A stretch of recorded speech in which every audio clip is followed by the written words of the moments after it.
कबीरा साधु दर्श संत का परमात्मा आवे याद, और लेखे में वाये घड़ी बाकी का समय बाद। मीराबाई घंटा घंटा जो मंदिर में लाया वापस आई,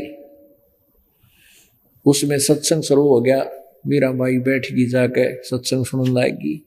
आत्मा का आहार है ये परमात्मा की चर्चा सुनना, और वो तो बहुत पुण्यात्मा थी। उस दिन परमात्मा कबीर जी ने सृष्टि रचना सुनाई, और ब्रह्मा विष्णु महेश से ऊपर सुप्रीम पावर बताई। मीराबाई एकदम बहुत दुखी हुई, फिर प्रश्न किया कि हे संत जी, आप जी ने ऐसे ऐसे बताया है, हमने आज तक कभी नहीं सुना, और मैं ये भी नहीं कह सकती कि साधु संत झूठ बोलते हैं, साधु संत झूठ नहीं बोला करते।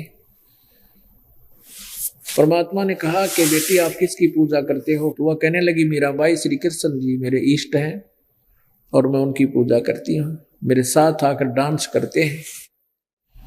परमात्मा कबीर जी ने कहा कि बेटी अपने कृष्ण जी तो पूछ लिए, ये देव हैं, झूठ ना बोला करते हैं। और फिर तेरी समझ में आ जाता यहाँ आ जाइए तेरा बेड़ा पार होगा ना, वहां तो डले नहीं डोएगी, कितनी भक्ति कर ले, साधना ठीक नहीं।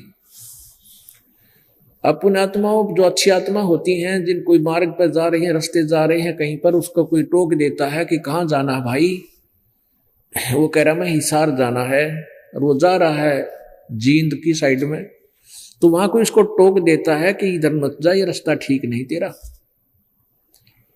तो बुद्धिमान व्यक्ति चिंतित हो जाता है, वहीं रुक जाता है, और फिर वेरिफिकेशन करता है, किसी और से भी पूछता है सचमुच में गलत तो नहीं जा रहा।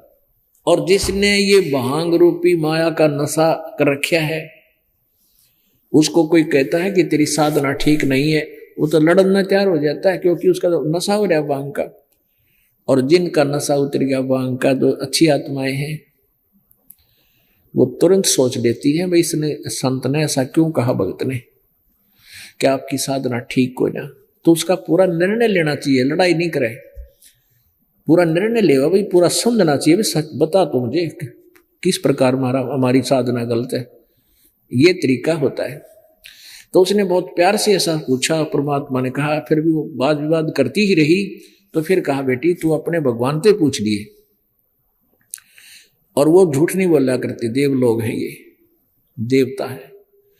मीराबाई कौर कसक होगी, और विशेष याद किया तो कहते साक्षात श्री कृष्ण जी ने दर्शन दिए।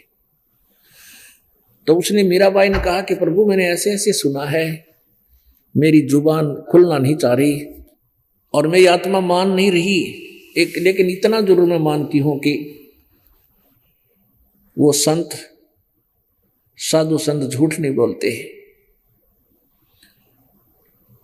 तो भगवान मैंने ऐसे ऐसे सुना सत्संग में, और वो संत ऐसे कह रहे थे कि भगवान विष्णु और शंकर ब्रह्मा जी से ऊपर कोई और शक्ति है, वो परम शक्ति है, इनसे ऊपर एक काल है, काल से ऊपर जो परम शक्ति है वो परम शक्ति है, उसी से लाभ होगा, जन्म मृत्यु का रोग समाप्त होगा। भगवान बहुत विस्तार से उन्होंने ये कथा सुनाई। क्या ऐसा है? श्री कृष्ण ने कहा कि मीरा ऐसा ही है, एक बहुत परम शक्ति है, लेकिन उसका भेद हमने भी नहीं मिला आज तक, और तू ट्राई भी मत करना। जब हम हार कर थक लिए, उसको नहीं पा सके,